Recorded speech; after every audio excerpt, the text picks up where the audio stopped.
Todos los viernes a las 21 horas, La Pez en Bicicleta. Por FM La Tribu. La Pez en Bicicleta. Llevamos sobre ruedas una vida bajo el agua.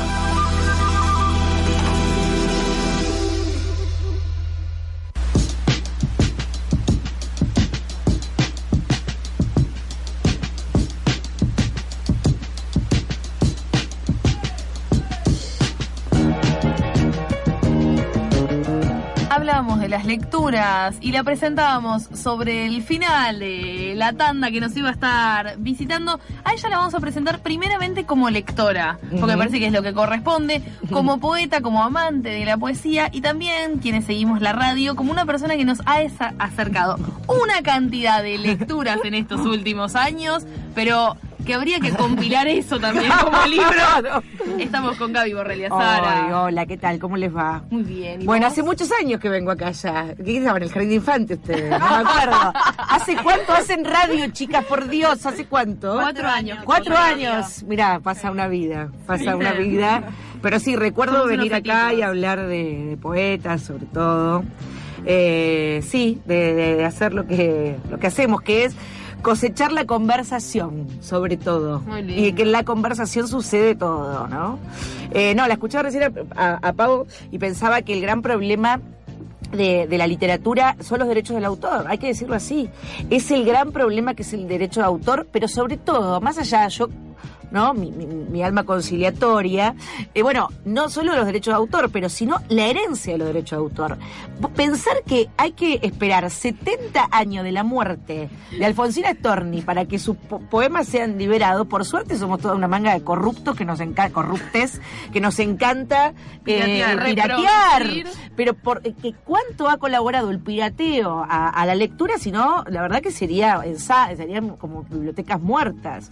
Pero el tema fundamental, como siempre volvemos, son los derechos de autor, que tienen que ser de que el autor no debe ganar por sus derechos, sino que debiera de ganar por otras cuestiones aledañas a su literatura, y cuando el tipo se muere, la tipa se muere, el tipe se muere, ya fue. Va y bora, ¿no? Claro. Copyleft para todos. Copyleft para todos, porque yo me he encontrado en la búsqueda de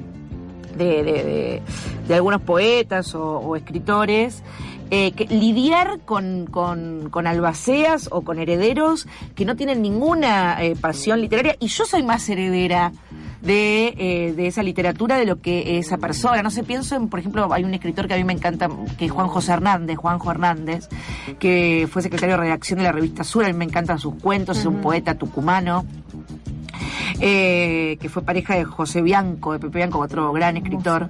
Y la verdad que cuando quería, no sé qué quería hacer, ya no me acuerdo, no sé, en un libro o algo, un pedacito o algo, y había que pedir los derechos.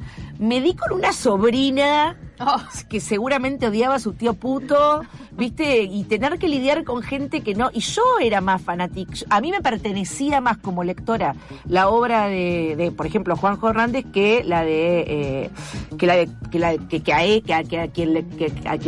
quien tenía los derechos. Entonces me parece que el tema, retomando lo que decía Pau, que le venía escuchando, que es buenísimo lo que están haciendo, me parece que ese es el tema, ¿no? Los derechos de autor.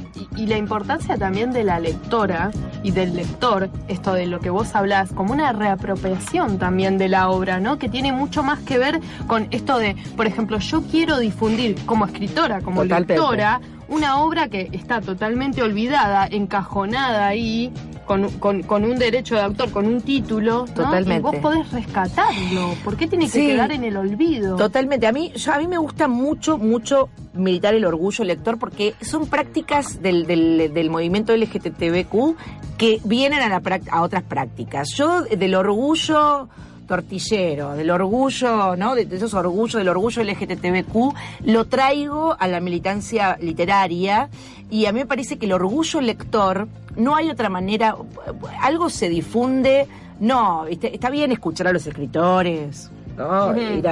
La feria del libro del autor al lector, ¿no? Y respetar como ese margen. Bien, pero me parece que no hay ningún fomento a la lectura si primero no se fomenta el orgullo a esa actividad, ¿no? Y me parece que la actividad lectora siempre quedó como en un segundo plano la actividad de escribir, ¿no? De la escritural. Entonces me parece que la actividad lectora es una actividad tan creativa como digo yo, es tan importante leer un libro como escribirlo. Uh-huh. Tienen las mismas dificultades leer un libro que escribirlo. A conciencia. Entonces me parece que te tiene que dar orgullo leer un libro, como el mismo orgullo que te da escribirlo, ¿no? Y que también pensar en el orgullo del lector o de la lectora te hace pensar en el sistema, o te da todo el margen para pensar en el sistema en el cual te llegan los libros y cómo te llegan, que no es poca cosa y que siempre se pasa por alto. Y de qué manera se ubican, ¿no? Por ejemplo, las autoras, ¿no? Una autora, una poeta como Alfonsina Storni, que siempre estuvo relegada a ese sector poético, ¿no? Y que nosotras podemos rescatar desde otros ámbitos y volverla como esta escritora feminista que también supo ser y que tan olvidada estuvo desde ese lugar. Bueno, con Alfonsina se aplican muchas cosas, se aplica una misoginia terrible, porque Alfonsina fue muy famosa en su época. Alfonsina fue muy famosa, dialogaba... Fue la primera en andar en los círculos literarios como mujer. Total, como mujer, pero además se llenaba, cuando no había llegado el peronismo a Mar del Plata todavía, se llenaba, ¿no? Y el peronismo era Cans, ¿no? Porque los oligarcas de esa época eran mejor, por lo menos te hacían Cans en Mar del Plata. No como los oligarcas que te destruyen la avenida 9 de julio ahora. Pero en esa época, la gente pudiente del centenario, ¿no? Leía a los franceses y se quiso hacer una rambla como Cans. Bueno, en el Hotel Provincial, Alfonsina Storni llenaba, la gente pagaba una guita para escucharla hablar, era alguien que intervenía políticamente, una gran feminista. Apagaron todo ese fuego los historiadores varones que la pusieron en un lugar de poetisa sentimentaloide que se internó en el mar porque un chabón la dejó. Y toda esa mirada biográfica inundó, la verdad, toda su poesía de eso. Y claro, llega el movimiento de mujeres, que es la lectura feminista, la que puede volver a posicionarla en el lugar que merece Alfonsina, ¿no? Eso mismo hablábamos con Ange fuera del aire, decíamos como, claro, Alfonsina dentro de un sistema de lectura era una depresiva que se destacaba por su bellísima prosa, y la lograron ahí, que claro, con ese marco teórico es posible leerla. Pero ¿qué pasa cuando propones una lectura o marcos teóricos para hacer relecturas de textos que están por fuera de lo canónico, que están por fuera de lo que se permite por ese canon invisible pero que tanto nos rige, y que nos parecía que era un poco lo que estaba propuesto en lecturas feministas, que es como ese proceso de reapropiación y de relectura con otros marcos teóricos? Totalmente. Yo creo que, bueno, ustedes son muy finas, chicas, para hablar de esto. Hablar de paradigma y todo esto, pero en mi barrio le dicen, lee cómo se te canta el culo. Más o menos. Es decir, digo, ¿por qué? Porque claro que hablaban también recién de la universidad y los circuitos, los paradigmas de lectura que la universidad o los cánones implican. Pero yo desde mi lugar puedo leer, por ejemplo, no sé, me imagino que yo en un taller de poesía queer pongo algunos fragmentos de la Ilíada donde los Ajax salen de la pelea, del combate, y Homero los pinta, ¿no? Como musculosos, que se pasan aceite. Yo dije, dos chongazos tremendos que se están pasando. Homero estaba pero tremendamente caliente con estos Ajax musculosos que salían, se internaban en el río, salían, se pasaban aceite y se daban una bacanal después. Entonces me parece, digo, bueno, es osado decir que hay algo queer en la Ilíada. No es osado, es una lectura que yo tengo desde mi paradigma, desde mi modo de estar en el mundo, donde yo puedo leer eso de ese lugar, y puedo decir que sí, que hay pasajes de la Ilíada que me parecen súper queer. Y bueno, o Atenea, ¿no? Atenea es la Atenea no de la Odisea, pero la Palas Atenea de la Ilíada es un tortón hermoso, ¿no? Que sale sale de la cabeza de Zeus, maneja los chongos, ¿no? Es una guerrera, me parece que es la ama. Entonces me parece que también yo puedo mirar desde ese punto de vista una deidad. Por eso no tuve ningún prurito en ponerle lecturas feministas, son las lecturas de una feminista, ¿no? Y la lectura es una creación. Claro, también de hecho nos preguntábamos como si una lectura feminista nace o se hace, como si podemos agarrar textos como la Ilíada, que no están escritos desde el feminismo, pero el feminismo ni siquiera existía y podemos hacer una lectura feminista de eso. Yo creo que sí. No sé si Safo era, no sé, por ejemplo, no sé, yo tuve muchas dudas con Salvadora Medina Onrubia, por ejemplo. Pero es una anarquista feminista. Exacto, es una anarquista, pero bueno, las descentradas, no sé si tiene un discurso muy feminista, pero para mí pero son las lecturas, también lo que pensé, de qué estamos hechas, ¿no? Estamos hechas y además del rol que ocuparon en la época, también. ¿no? Esto de cruzar ciertas imposiciones, ¿no? De como hacer cosas que en la época no estaban permitidas, ellas lo hicieron. Totalmente. ¿no? Por ejemplo, Salvadora. Sí, Salvadora, ¿no? Que mantuvo, además me encanta porque mantuvo, bueno, o a Gabriela Mistral también, ¿no? Lo de Gabriela Mistral también es paradigmático, en el sentido como no fue leída como la gran madre o pedagoga, la gran maestra, y le cabe una lectura feminista. Creo que también el libro es un recorrido muy personal, por eso estoy un poco en la tapa, porque también es reivindicar la figura de qué está hecha una feminista, de qué se hizo. Bueno, sí, se hizo un montón, principalmente de la militancia, pero también de todo lo que una leyó y se construyó como feminista a partir de lo que lee. Indagar una biblioteca es indagar una militancia. El libro quería reproducir un poco eso, bueno, yo leí esto, y porque cuando venían te preguntaban, bueno, no estoy militando, quiero ser feminista, ¿qué leo? La respuesta era ¿qué leo? Y no sé, yo leía Safo. No sé, no puedes darle Judith Butler de una, pero no porque hay una... No lo digo en un sentido de capacidades. Yo creo que hoy a cualquier persona le das Montaigne y no sé, no creo en esto. Nos hicieron creer que había que ir de textos más simples a textos. No, un lector no lee así. La lectura es anárquica. Los lectores no van. Esa es una idea academicista de la lectura. Pero los lectores no van en un increyendo, se lee circularmente, no verticalmente. Y entonces me parece que esa fue una respuesta a bueno, ¿qué está hecho una feminista? ¿Qué leyó una feminista?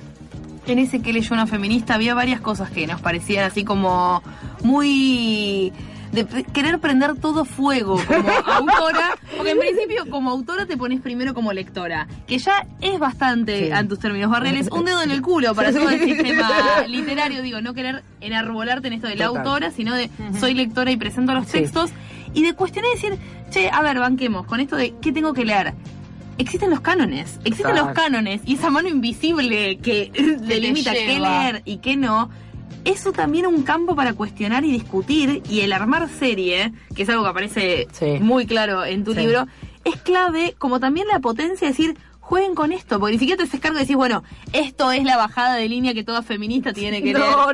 Esta es mi bajada de línea, jueguen y armen la suya. Sí, exactamente. Como yo armé la mía, cada una puede armar la suya. Y además, la idea de, siempre de juego y de alegría, que me parece que caracteriza muchísimo nuestras militancias, tanto la poética, que yo siempre quise, me pasé 20 años de mi vida yendo al ciclo de poesía, lo sigo haciendo. Mañana yo decía, me tengo que guardar un poco, estoy muy cansada, mañana voy a leer un ciclo, y voy a leer. ¿Qué voy a hacer? Pero a esta idea de que, ¿no? De la no solemnidad, que no colabora en ninguna difusión los cobres, ¿no? Entonces, sí, como esa, bueno, a mí me lo dio mucho la radio, ¿no? Y me lo dio mucho Tolupo también. Criarme con él, que me enseñó mucho de la militancia poética, que yo la llevé a la feminista. También la idea de hacer un recorrido histórico, que no es muy histórico para el lectora fino. Fine se da cuenta que me pego ahí unos hiatos tremendos. Hay saltos en el tiempo. Hay un asalto de 400 años, pero no importa. Porque realmente lo que yo intentaba es como decir, bueno, mirá, no es un accidente de ahora. En cualquier época que vos metés el dedo, hay una historia de escritos de feministas, una historia de escritos revolucionarios respecto a la opresión que fueron los cuerpos femeninos. Entonces, en cualquier momento que vos abrís, hay una. Estos son los que yo agarré en esos momentos históricos. Somos parte de una historia y es lindo sentirse parte de una familia, ¿no? De una familia histórica. Te voy a correr igual de la poesía adrede, porque hay un momento a partir de tu libro que empiezan a aparecer las personas que se dedican o intentan dedicarse a hacer teoría feminista, como a dar cuenta y a proponer al menos algunos parámetros para pensarnos. Vos fuiste hace poco a un cuarto propio a hablar sobre el libro. Virginia Woolf planteaba que hacía falta un cuarto propio para escribir teoría, para hablar de este movimiento, entre miles de comillas. ¿Qué hace falta? ¿Qué se busca? Porque aparecen algunas teóricas en el libro ahí como... Sí, puse las teóricas con las teóricas que para mí marcaron como giros, le pongo las copernicanas, ¿no? Que no en la historia de las... Cambio de paradigma. Cambiaron un paradigma que quisieron apagar, ¿entendés? Yo no sé por qué Simone de Beauvoir no está, ¿no? Declarada como Nietzsche. Porque no sé, porque no sé, Nietzsche declaró la muerte de Dios. La historia la escribieron porque claro, pero la verdad que cuando ella dice no se nace mujer, se llega a serlo, cambia para siempre y ya no se va a pensar igual nada desde ese momento, ¿no? Entonces, por el segundo sexo para mí es un texto que da vuelta al mundo, que está con Darwin, con Copérnico, está en esa línea. Tiene unos capítulos que abarcan un montón de cuestiones. Obviamente, pero me parece que ahí está como nosotras también miramos la historia, ¿no? De las ideas. Y siempre estamos corriendo como en una vía paralela a la historia de las ideas. No, eso es arbitrario. Nosotros estuvimos en la historia de las ideas, cambiamos la forma de mirar el mundo, pero bueno, es como siempre una lucha, ¿no? Es una lucha. Imagínense nuestra lucha cotidiana, cómo tenemos que disputar una palabra, ¿no? Una palabra, tenemos que disputar el tenemos que disputar decir loco. Es una disputa y además algo hermoso que sucedió últimamente, que lo que hicimos fue arrancarle, en este momento que estamos discutiendo lo de la iglesia, lo que hicimos fue arrancarle a la iglesia la palabra sororidad. Chica, le arrancamos a siglos y siglos de Sor Juana, Sor Hermana, ¿no? Las fraternidades, los frater existían, pero miren ustedes cómo la misoginia hizo que las fraternidades fueran, por ejemplo, en Estados Unidos, lugares de reunión no eclesiásticos, pero los sororo, digo como palabra, los sororo siempre estuvo cooptado por lo eclesiástico. Acabamos de arrancarles para siempre la palabra sororidad a la iglesia, no se las vamos a devolver y vamos a ponernos a coger con sororidad para todas las monjas, claro, no las pueden usar más, o no van a pensar, o quiero que piensen en una monja y no piensen, cuando piensen en Sor Juana, piensen en su amiga, cogiendo con su amiga, y no en monjas, pero me parece que fue una palabra que le arrancamos a la iglesia. No es menor que, por eso, lo que pasa lingüísticamente también pasa... Tiene una implicancia social. Tiene una implicancia acción. Entonces, no es bueno, sí, obviamente estamos enojadas, sufrimos una derrota política como movimiento transfeminista. Ahora vamos a otra, a darla para la del cupo. La del movimiento transfeminista tiene que ahora militar con tanta fuerza el aborto como el cupo, que vamos a presentar ahora, pero me parece que también hay que decir, no es casual que ahora esté la apostasía a full y que los pañuelos de la separación. ¿Por qué? Pero no, porque dimos una lucha lingüística primero. Primero les arrancamos la palabra sororidad. Ahora que tenemos la palabra sororidad, no queremos que haya más monjas ni pagarles el sueldo a las monjas.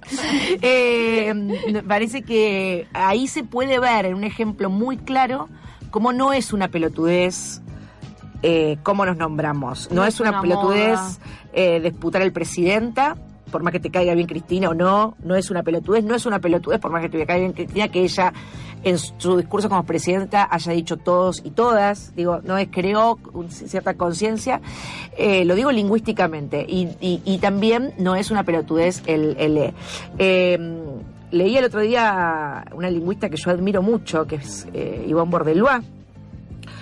Yo la leí mucho, me crié mucho con sus libros y ella estaba muy enojada con el ¿no? La destrucción del lenguaje. Entonces yo dije, bueno, genial, ¿no? Genial. Es esto, sí. No sabía ese dato. Claro, sí, salió una nota en La Nación de Yvonne Bordelois donde habla de Le y está un poco incómoda con el Le. No, con Presidenta estaba mucho más contenta y Yvonne Bordelois había dado el ejemplo de parturienta y de sirvienta. Había dado un ejemplo buenísimo de Bordelois que decía, nadie se queja del sirvienta, que también es sirviente, tendrás que decir la sirvienta, pero como es una actividad que realizamos las mujeres, todo el mundo está contento. Con Presidenta sí se quejan.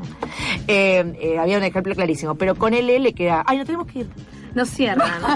Igual te iba a decir, me encanta que la gente de radio sabe, ¿viste? Cuando nos tenemos vio al operador del otro lado. Bueno, che, en lecturas feministas vengo otro día.